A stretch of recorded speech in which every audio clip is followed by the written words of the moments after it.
ബംഗളൂരു വിമാനത്താവളം വഴി സ്വർണം കടത്താൻ നടി രന്യ റാവുവിനെ സഹായിച്ചത് സ്റ്റേറ്റ് പ്രോട്ടോകോൾ ഓഫീസർ എന്ന റവന്യൂ ഇന്റലിജൻസ്. ഗ്രീൻ ചാനൽ വഴി പരിശോധനകളില്ലാതെ പുറത്തു കടക്കാൻ ഓഫീസർ രന്യയെ അനുഗമിച്ചെന്നാണ് കണ്ടെത്തൽ.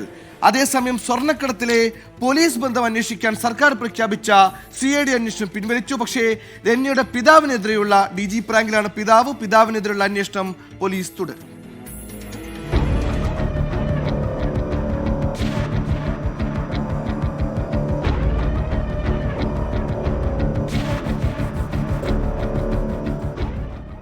ഒരു വർഷത്തിനിടെ 15 തവണയാണ് രന്യ റാവു ദുബായ് യാത്ര നടത്തിയത്. പിടിക്കപ്പെടും വരെ പലവട്ടം സ്വർണം കടത്തിയിട്ടുണ്ടെന്നാണ് DRI കണ്ടെത്തൽ. പരിശോധനകൾ ഏതുമില്ലാതെ ഓരോ തവണയും ബംഗളൂരു വിമാനത്താവളത്തിൽ നിന്ന് രന്യ പുറത്തേക്ക് വന്നതെങ്ങനെയെന്ന ചോദ്യമാണ് സ്റ്റേറ്റ് പ്രോട്ടോകോൾ ഓഫീസിലേക്ക് എത്തി നിൽക്കുന്നത്. പ്രോട്ടോകോൾ ഓഫീസർ തന്നെ ഗ്രീൻ ചാനൽ വഴി പുറത്തു കടക്കാൻ രന്യയെ അനുഗമിച്ചെന്നാണ് കണ്ടെത്തൽ. നികുതി അടയ്ക്കേണ്ട വസ്തുക്കൾ ഉണ്ടെങ്കിൽ നടത്തേണ്ട പരിശോധനകളെല്ലാം ഒഴിവാക്കി. പുറത്തെത്തിയാലും പോലീസ് സഹായം തുടർന്നുള്ള യാത്രകൾക്ക് കിട്ടിയെന്നാണ് ആരോപണം.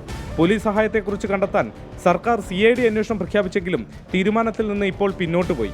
അതേസമയം രന്യയുടെ രണ്ടാനച്ഛനും DGP റാങ്കിലുള്ള ഉദ്യോഗസ്ഥനുമായ രാമചന്ദ്ര റാവുവിൻ്റെ പങ്കിനെക്കുറിച്ചുള്ള അന്വേഷണം തുടരുന്നുമുണ്ട്.